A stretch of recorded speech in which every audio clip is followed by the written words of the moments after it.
Lots of great comments popping up in the chat. I'll just read one. All four of these presentations have been so powerful. I'm already taking away new ways of thinking and understanding. Thank you. And so I just want to acknowledge Brandon, Corey, Jeanette, and Brittany for sharing your comments. And I look forward to seeing the 12-minute videos or the longer comments, but also now opening up this space for some questions for all the panelists. So inviting participants to please put questions in the chat for these panelists. And while everybody is thinking of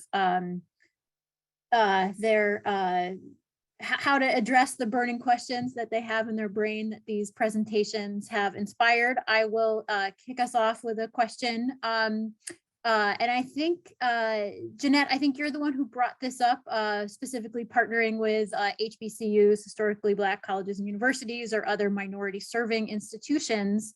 But I think that this is a good question for all panelists. So, so the question is, can you individually in turn talk a bit more about partnering with minority serving institutions, especially supporting and mentoring students when you yourself are not located at or affiliated with that university? So Brandon, do you want to start off with that question? And it's sort of centered on mentoring when you're not at that institution. Could we go ahead, Sarah? That was the question, but if you want to riff on what that means in terms of supporting and mentoring students, the floor is yours. Yeah, no, thank you for that. And I think I would maybe just expand that to, how do you mentor someone who's not from your community? How do you mentor someone who doesn't share the same experience you do, come from the same background, et cetera, et cetera? For me, one thing you could start with is just recognizing that no one asked to be born, and we're all human. So we have to be careful about assigning value to people based on some arbitrary characteristics, or that they're at a certain institution, or even at an institution they're in another department. Chemical oceanographers still won't talk to physical oceanographers. Let's be real about the mess that goes on in many of our disciplines. And why is that? It's unnecessary. Treat people like humans and recognize that the privileges perhaps that, and I'm privileged in the federal government working at NSF. I have colleagues who work at other science agencies, and I know the flexibilities and things that I can do at NSF that are a bit of a bureaucratic headache at other institutions. So we have to make sure that we're always going through this self-inventory, that we're not promoting something or ourselves as better than the students or the individuals that we want to connect with, that we want to help guide, and to keep the humanity in that relational and not transactional, but relational atmosphere will go a long way. So I would say keep the humanity there as a start. That's awesome. Thank you, Brandon. And you're getting some props in the chat for your remarks. Corey, do you want to talk a little bit about this broader question around mentoring across difference, and potentially more specifically about partnering with minority serving institutions, especially as a non-member of a minority serving institution? Yeah, I mean, sure. I mean, I'm at a minority serving institution, so we get approached a lot, about partnerships. The first thing I would tell people, is make sure it's a partnership that you cultivate because there's an actual interest there, and not because you need to fulfill the broader impacts on a grant with like 2 weeks to go. Because I know when that's happening, when I get the email, I'll know that. Everyone else will know that, as well. So cultivate an authentic, experience. The other thing too is, because oftentimes maybe students that I work with, here, they haven't been trained in some of the bigger networks here. I'm in the marine ecology community, and yeah, there's like 5 or 10 labs that do Kelp Forest stuff, or 5 or 10 that do intertidal, and they kind of bounce back and forth. A lot of students that I work with don't come from those networks, and so they have different ways of looking at the problem, right, that some of the other groups do, and so, I advise them, like, don't look at it as though they're coming with a deficit, but that they're bringing in something different, right, that might not be valued normally in sort of bigger environments, I've got colleagues on this call here know I'm a big baseball fan, so I always use these baseball analogies. But I always kind of talk about us using this kind of Moneyball approach here in Monterey Bay, where, if you know the Oakland A's, what they're known for. They're known for sort of, keying in on players whose skill sets aren't valued by like the larger teams, but they put those new skills together to create something better. So I'm always joking here that, I'm running a Oakland A's operation and New York Yankees market here in Monterey Bay, right? But we're creating something that's greater, than the sum of the individual, the individual parts here. And so I think that's another way you want to look at it. These students aren't coming with a deficit, they're coming with a way of looking at your research problem, right, that you haven't thought about, right, before. And I think it's really incumbent on you, as a mentor, to figure out how to utilize that talent to really elevate what it is that you're doing. And I think, that's one of the key things to think about, if you're working with an MSI program.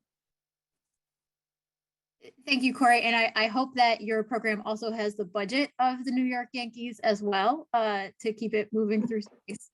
Not quite. We can dream, right? Jeanette, what about you? Do you want to talk a little bit about mentoring across difference and working with MSIs and HBCUs? Sure. And I think the panelists actually did a great job of kind of summarizing and capturing it. But I like what Brandon said, leading with humanity. I actually don't think I think you approach it the same way you would mentor. Like, there's not something inherently different about mentoring someone who looks different than the community you're used to. The concept of mentoring is that you are providing guidance and you're empowering and you are the cheerleader of this person. So you want to do all of those things. You want to be a network for your mentee. You want to help them with letters of recommendations. Like, I don't think that there's necessarily a difference. You mentor the same way you would mentor, but I do think if you approach it like, this person doesn't look like me or doesn't come from the same background as me, then it is kind of leading from like that deficit versus asset. So I think you should, if you're a good mentor, just be a good mentor. But I do think if things come up that you're not familiar with, that is okay too, right? Like, don't run from, well, I haven't experienced this before. Be willing to lean in the differences, but you also, of course, want to be the best mentor you could possibly be. And I think in terms of partnering with HBCUs or collaborating with them, it was already called out, like, inviting them to put their name on a grant and they haven't reviewed it, that's not collaborating. Even funneling money, like, the checkbook is amazing, but it does not equate to partnership. It's not the same thing. Like, you can fund something and not have any relationship with the people that you're funding. And that happens often. And so I think collaboration happens over a cup of coffee, the same way you would do at a conference. If you meet someone, be willing to say, hey, let's grab a drink or dinner afterwards. Well, in this COVID environment, it's a bit different, but let's take a Zoom call, right? Like, the ways in which we collaborate and mentor are the same for people who don't necessarily look like us. There is no difference. The biggest thing is, don't run from the difference and be willing to learn from and make sure that you understand the person across from you, although they may look different, also has something to offer. Thanks so much, Jeanette. And that definitely takes me back to some of Trita's comments earlier in the keynote about openness, as well as other panelists who talked about, what you learn from people who you mentor. There's a great comment in the chat that talks about overcoming adversity and persisting when you feel like you not necessarily feel like you belong, that you get superpowers, you develop your superpowers, and encouragement to just tap into that talent. Also, there's a great resource that was shared in the chat about inclusive mentoring resources. I want to make sure that Brittany has an opportunity to respond to this question as well, in terms of mentoring across difference or working with MSIs or HBCUs. Brittany, anything to add here? Yeah, I would just add along the mentorship line is acknowledging that you don't have to be everything to the person you're menteeing or mentoring. And so a lot of times, like for example, I may have different mentors for different needs. And if I'm coming to you for a specific thing, whether it's related to ocean science, I don't need you to also like be my therapist or talk to me about culturally relevant things. I may bring that to you, but being okay with being like, that's not what I'm your mentor for. And I think that goes back to what Jeanette was saying is you mentor the same way, but you acknowledge that there are certain spaces that you are appropriate for you to be the mentor for, and in certain spaces that you're not appropriate to be the mentor for, and not trying to assume that just because you're mentoring someone from an underrepresented background, you need to be that be all end all person. Because a lot of times, like I have mentors who I would never say X, Y, and Z to, and then I have other mentors who I would be open with about certain things, and I still consider them my mentor, and I still consider them valuable to my success as a academic or professionally. But a lot of times I think people try to be everything, and that's not the way to go, in my opinion. And then I agree with everything else that was said about working with MSIs. I went to a MSI for undergrad, and I've been at a PWI for my master's and my PhD, and it is important to be like intentional about what you're doing, and then also just acknowledging the differences in experiences people have. Going from an MSI to a PWI, going from PWI to MSI, it's a different experience, and being open with acknowledging that, hey, you are a PWI, like you do have these advantages that other people don't.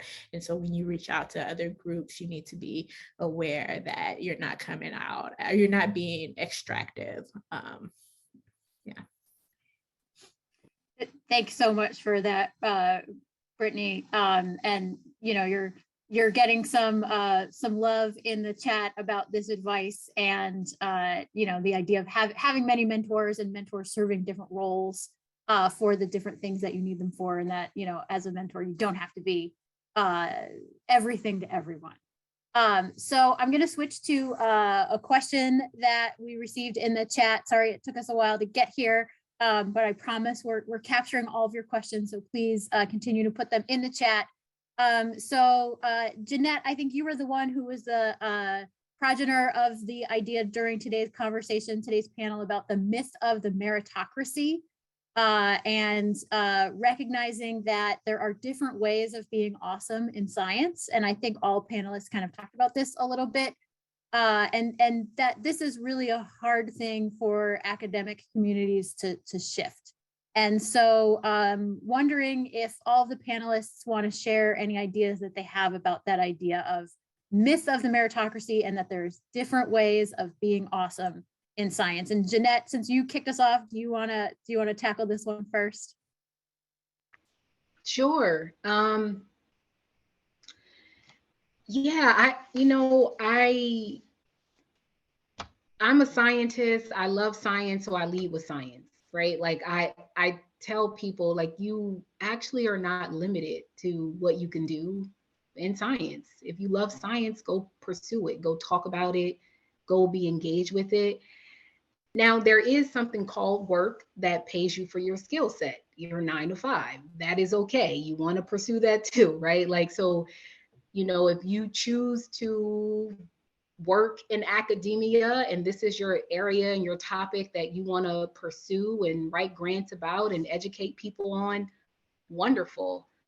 But if you also want to write a children's science book, you should go do that too, right? Like, I don't think that there is a prescriptive way of being a scientist. And this goes back to expanding our definition of being a scientist. Like, it's literally being knowledgeable and sharing that knowledge. That's what it's about. It's, you know, being curious. And, you know, if you use the scientific method, that's the backbone that supports your curiosity. That's a way of supporting your curiosity. You know, there's so many ways. So I think the more that we expand what it looks like to be a scientist, the better. And I also think that it's important for scientists to like, you know, there's an expertise, but then there's also skill. And sometimes we put the two together, but it doesn't necessarily have to be that. Like you're the expertise in this thing that 10 other people do, but you could also be a good communicator, right? So you could communicate or write about that science outside of a scientific journal, right? Making that more accessible to the public. So again, I think the approach is like lead with your passion for science, and wherever that takes you, that's fine.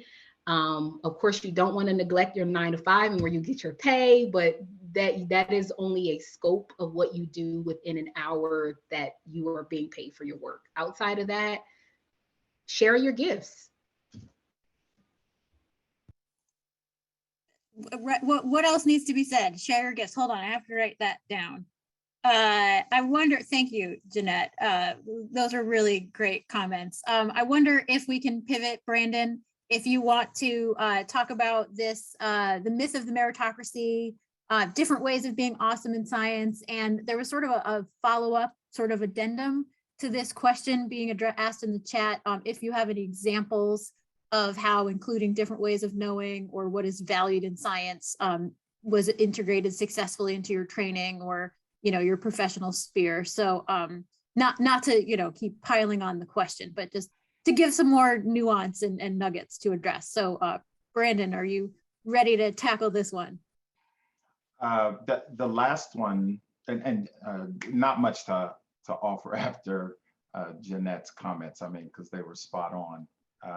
The list of I'll put it like this: there's scholarship and literature out there about co-creation of knowledge and integration of other ways of knowing and such. So maybe we can work on getting a bibliography or something together. This meritocracy thing it is a real thing. I'm thinking of one of my favorite writers, James Baldwin, who once said, and I think he was quoting a song lyric, but the main quote is attributed to him. I can't believe what you say because I see what you do. And we say that our systems are meritocratic systems, but that's not how they operate. We say it's all about ability. We have that outlined in our performance structures, whatever those happen to be at whatever level.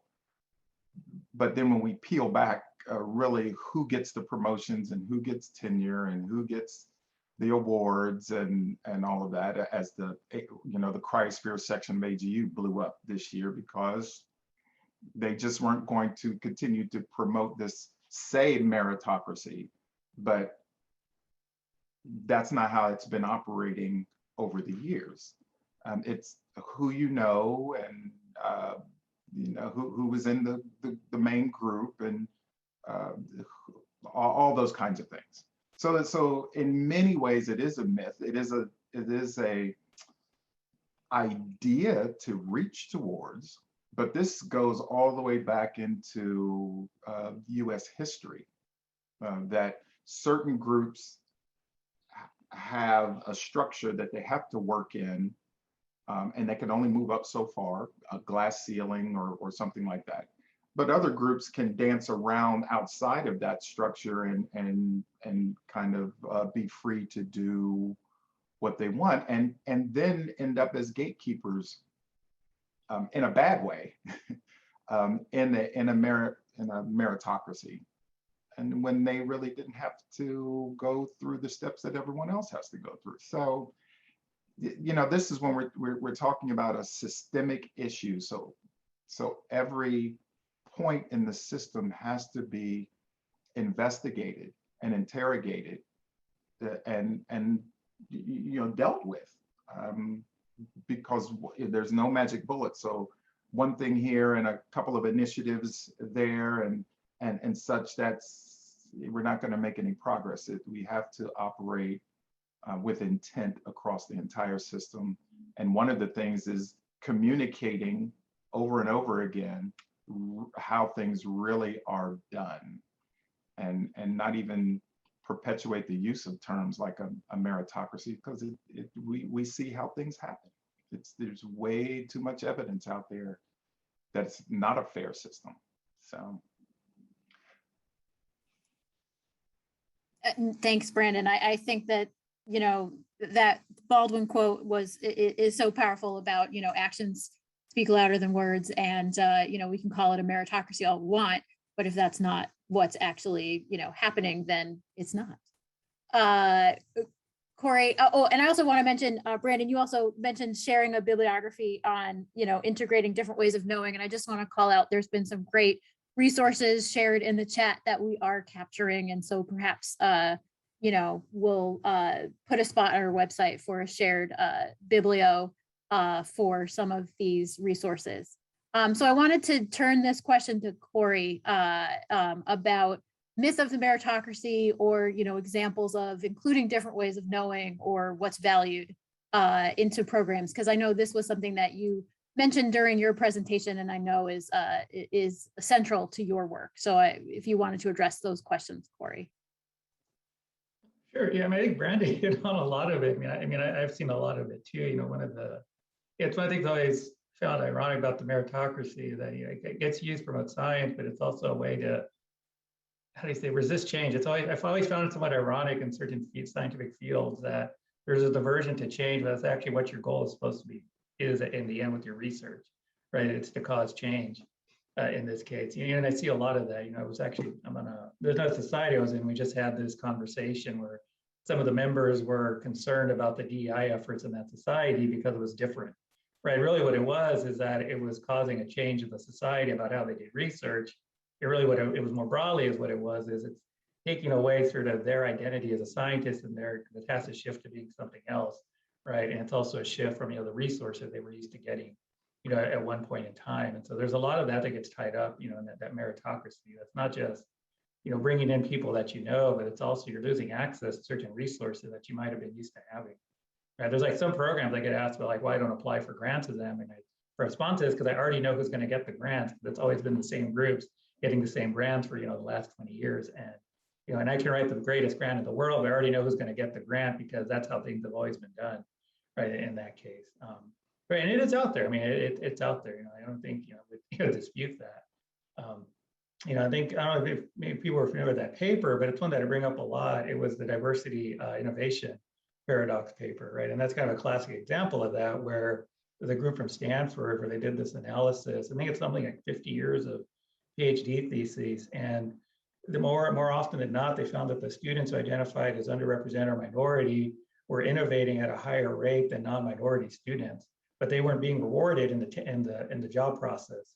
So the students who were doing the status quo are actually the ones getting the tenure track jobs. The students who were more innovative also happen to be your underrepresented students. They were kind of getting punished for being too innovative because it was too different, right, than what, you know, the larger groups were doing out there at the time. Right, and I run into that as well. You know, even some of my work, you know, some of the stuff I do stuff that's a little different. It takes a while for people to buy into it, quite often, because it's different than how we normally do things. It, you know, it causes a shift. People panic. They think they're going to lose funding, you know, whatever it is, and then the meritocracy gets used as a reason not to reward that. Right, it's not meritorious enough, you know, relative to how things have been done. And so it is a thing that's out there, and it's a thing to keep in mind. And I think a lot of us on this panel, you know, have seen it play out, you know, in various forms. Thanks, Corey. Right. And you're exactly right. You know, Brandon talking about how things actually are done versus what people say, but recognizing science has bias, and there's paradigms within the way that we do science that are really hard to move, especially if those are, you know, the majority way that's been perpetuated, like you said, through funding opportunities, through agencies, through institutions. I also want to make sure Brittany has an opportunity to address this question. And I love all of these, by the way, resources that are coming in through the chat. So Brittany, just if you wanted to speak briefly about, and we do have one last question to wrap up this panel, but Brittany, your thoughts about myths of meritocracy and, you know, including different ways of knowing into academic training or professional outcome. Yeah, I think I'll talk a little bit about the second part only because I was a social scientist in a mainly natural scientist fisheries program. And our lab was fairly new, and we did get a lot of questions about what we were doing just because it was a different way of looking at questions that related to fisheries. Because we utilize a lot of different fields for like anthropology or I use like feminist studies in my work, and it's like, oh, I don't understand this.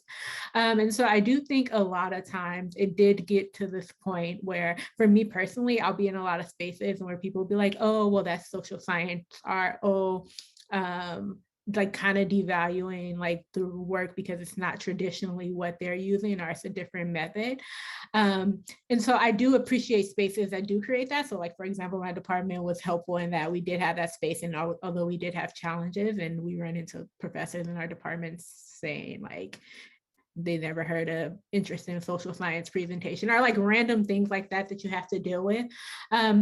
But I do think that's an important like direction to go, is thinking of how we're being, maybe the interdisciplinary word, but like how we're looking at different ways of looking at it from different disciplines and combining that into what we're doing. And so I think about that from more of the social science perspective, and like just like I don't go at anything thinking about it being objective, because I deal with people and I'm like, oh, people aren't like, I don't think there's an actual answer to any of my questions.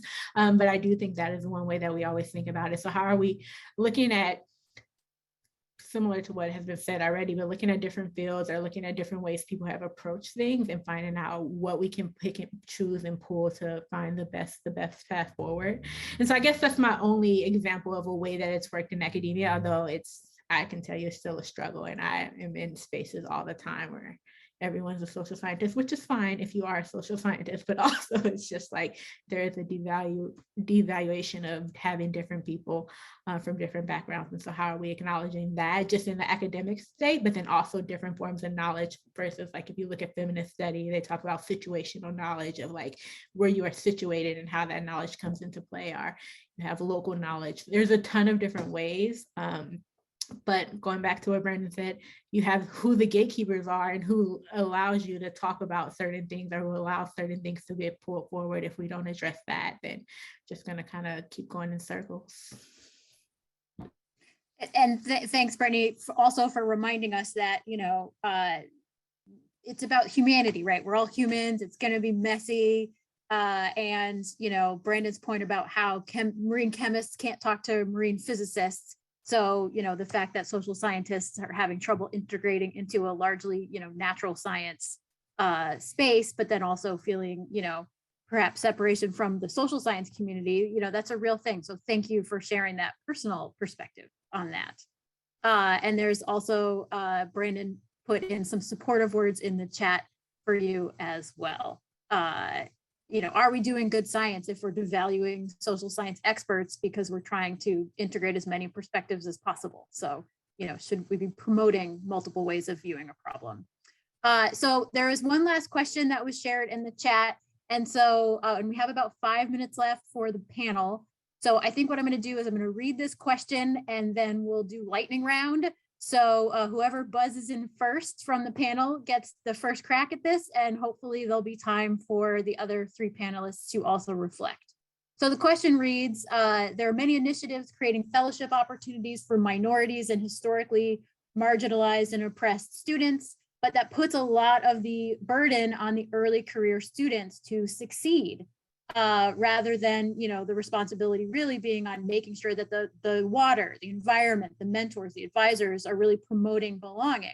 And so when those students don't succeed, leadership people, they assume that these students are not talented enough or can't cut it. But if the students that are underrepresented do succeed, then issues crop up like imposter syndrome, you succeeded only because you are a minority. And, this happens from students to tenured faculty, and let's just all agree that's terrible, but we all know that it's going on. So what are some impactful strategies that you have witnessed to effectively address this systemic, multifaceted barrier, which is a huge question for our last 5 minutes? So who from the panel wants to jump in first?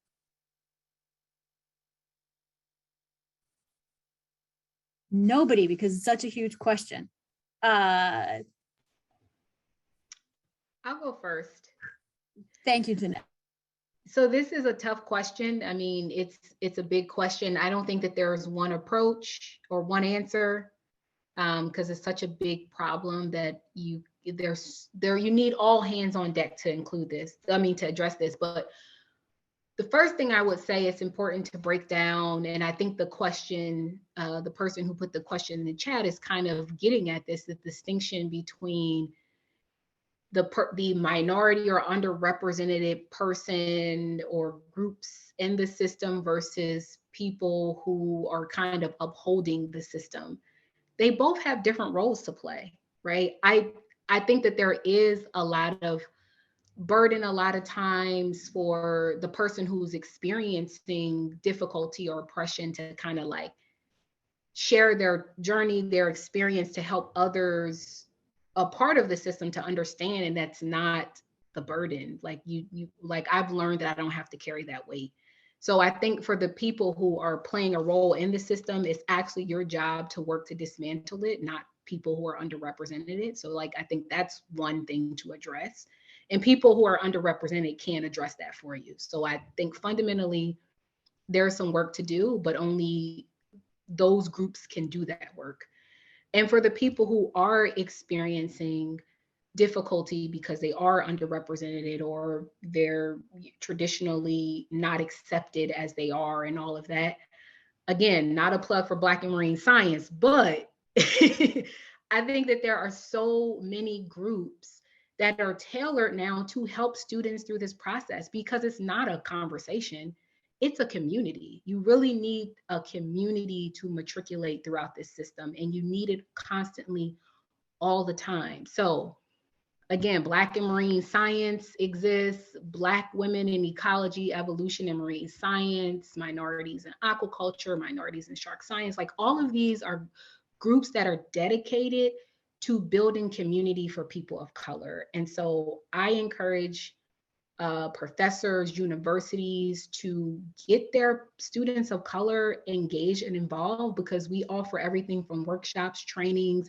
how to have difficult conversation, advocacy, just coming together and write scientific papers, resume building, like we do all of it. So it's really important to form your own communities and networks. I think that's the job of those who are marginalized in the field, to get together and support and empower each other.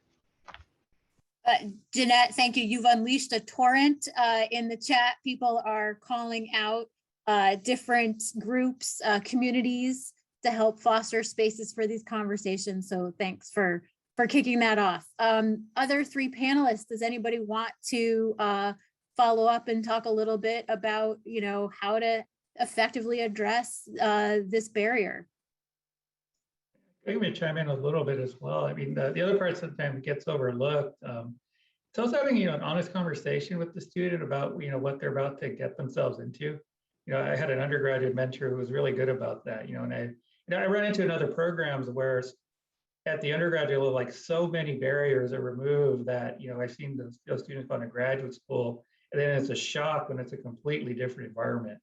Right, that the deadlines aren't constantly pushed back. You can't show up late, right? And a lot of that, and so having just honest conversation that you're going into somewhat of a professional environment at that point, and there's very different expectations. We're sometimes afraid to have that conversation. That it's not just preparing the system for the student to go into, but in some ways you also have that conversation with the student about the system, right? They're about to go into, and some of the gear shifting that they're going to have to do.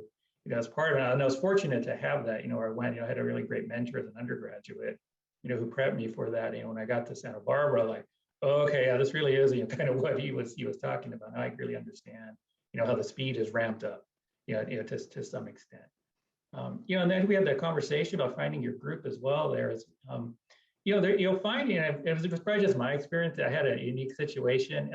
You might find that group actually will be a group you didn't anticipate would be your support group. So, my advisor, even though they're now known as this coral reef fish person, they run the Maria LTR, they were actually a desert rodent ecologist when they started. And so my office was actually over with the desert mammal and soil people.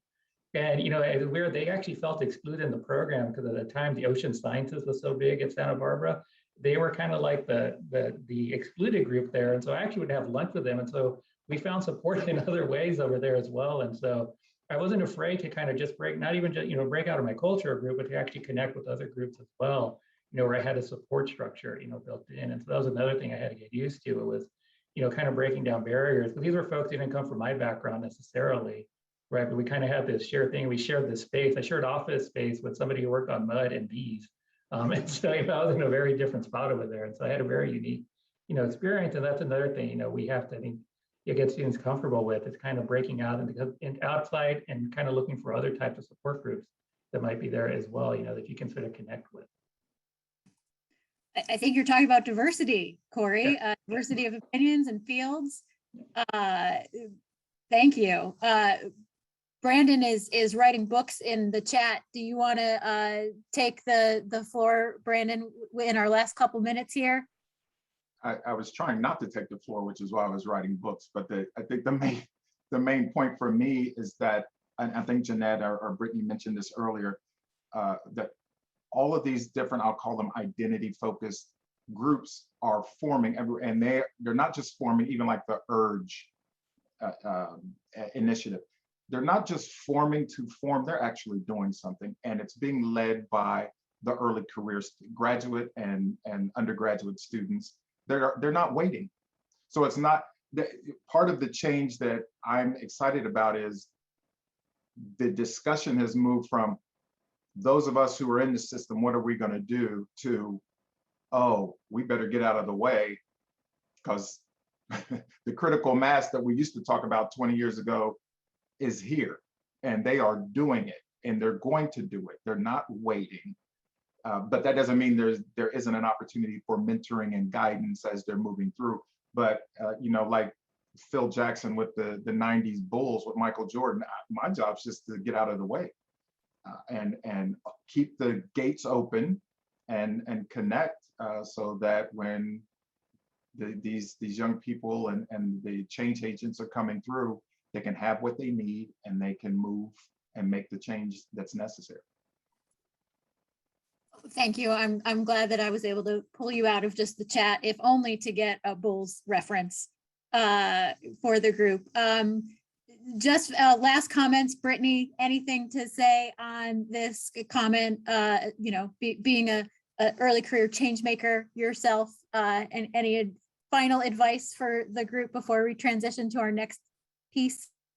Yeah, the one thing I just would like everyone to just recognize and identify that each person is different, right? Like you may be from a certain background or you may represent a certain identity, but there's difference within that identity. All Black people aren't the same, all women aren't the same, all Latino people aren't the same, all people with disabilities aren't the same. And so when we group people in these groups, I know sometimes it's easy for numbers, it's easy to like show what's happening, but we're kind of devaluing some of those experiences. And so when we think about how do we deal with underrepresented individuals, those are conversations you should have with those underrepresented individuals. You can't just say there's one answer to how you're going to deal with a whole group that encompasses a whole bunch of subgroups and then subgroups and then subgroups of experiences. So acknowledging that, taking the time to actually engage with people, to actually understand that person and that person's needs, or whether it's a group of students, and that may be different from each year. You may have one group of students that have one experience, and then the next year you have completely different needs, and identifying and recognizing that it's okay with having to adjust as time goes on, but not putting people into this box of making it that everyone is one way and making them feel like that's where that imposter syndrome comes in. That's where things like stereotype threats come in, when you're afraid to conform to a stereotype that how people see you. And so who we are all different. We all have things to bring to the table. We all have a part to play in contributing to ocean and coastal science. And so acknowledging those differences, I think that's probably the goal. Like that's the end goal. That is a great place to cap this discussion. Brittany, Jeanette, Corey, Brandon, thank you all. I don't think I've ever seen a chat blow up the way that this chat is blowing up in terms of exclamation points being used, and +1s and yeses, and I've certainly not heard a trap yoga reference in a chat before. So great to see that. So please join me in thanking these 4 panelists for such an invigorating and inspiring session. This is just a great way to continue the Come In program. And with that, I would like to hand this conversation over to Flo for a larger discussion. But I do want to say, if you have other questions that you want addressed, please continue to put them in the chat. We will collect all questions and, moving forward to day 2, perhaps. So thanks everybody for your participation.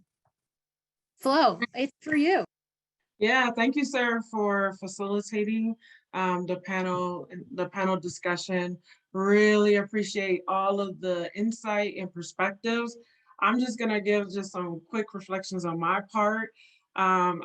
Overall theme is just people are trying to follow their passion, but they're fighting for their humanity the whole way.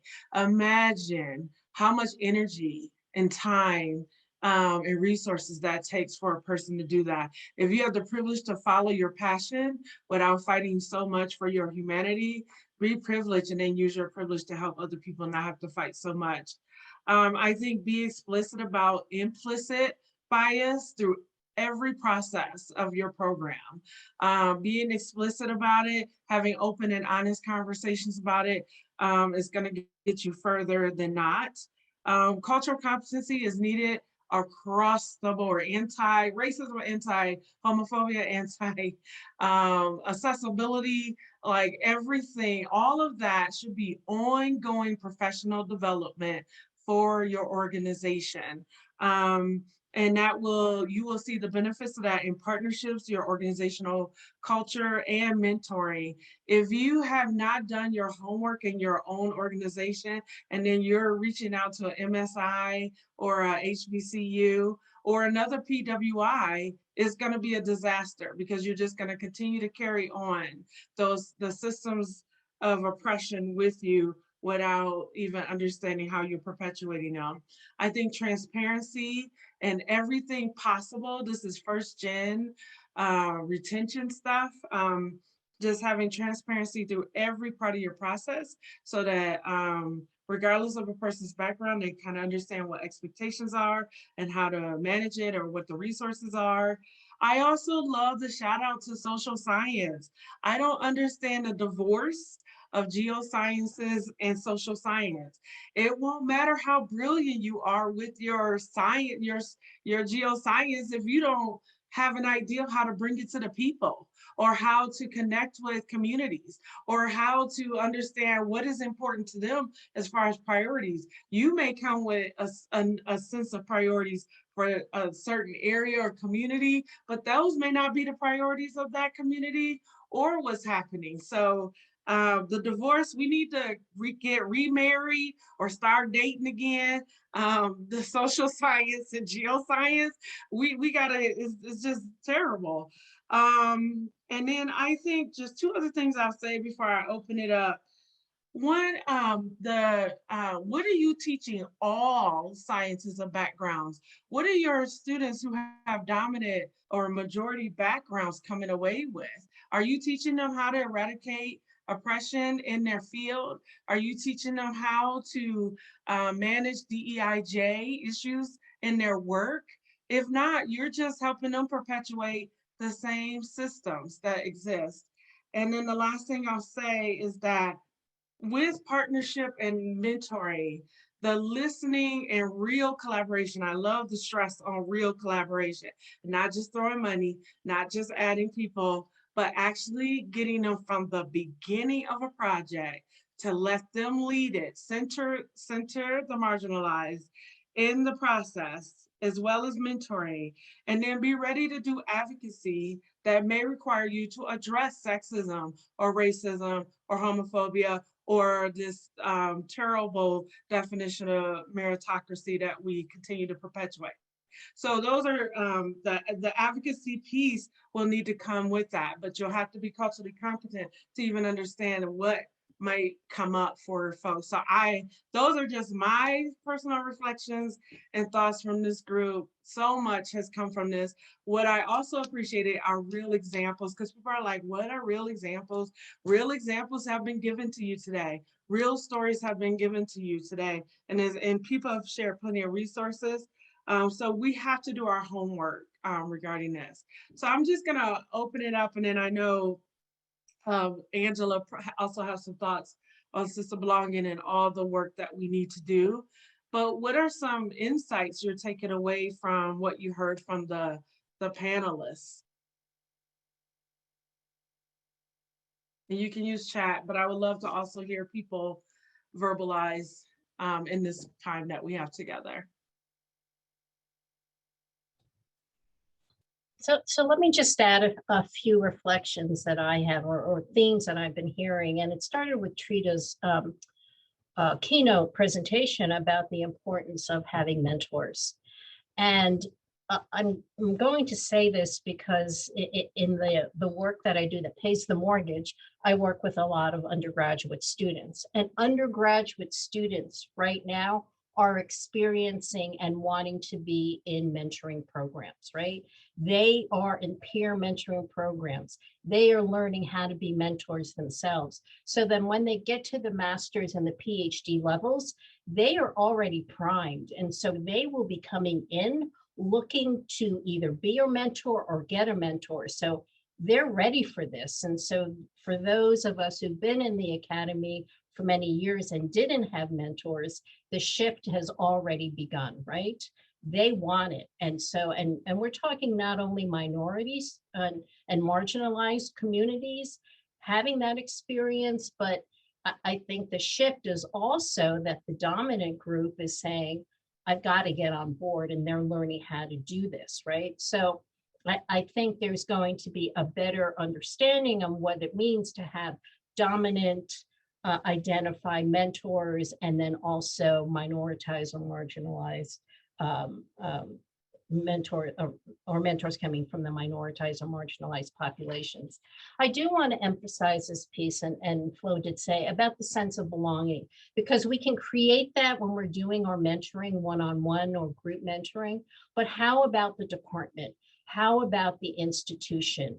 What is being done from a higher level? What kind of culture are you creating so that everybody feels that I belong here? I don't ever want students when they're in spaces to think I am not good enough to be here, right? And so it has to be systematic. What are you doing? What are your policies that are in place? What are your practices that you are doing that may reframe that and may be incongruous to the words that are coming out of your mouths, right?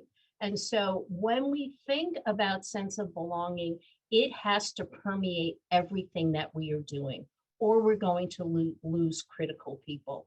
So we have to question, and I want you to start here.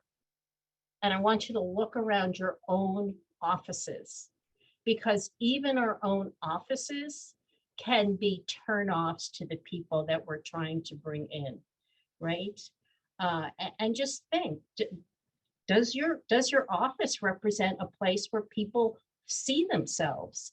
And I do a lot of work with faculty members in doing that cultural mapping and looking at their own personal spaces. So, you know, that's another place that you can look at and think about, does my place evoke a place of belonging?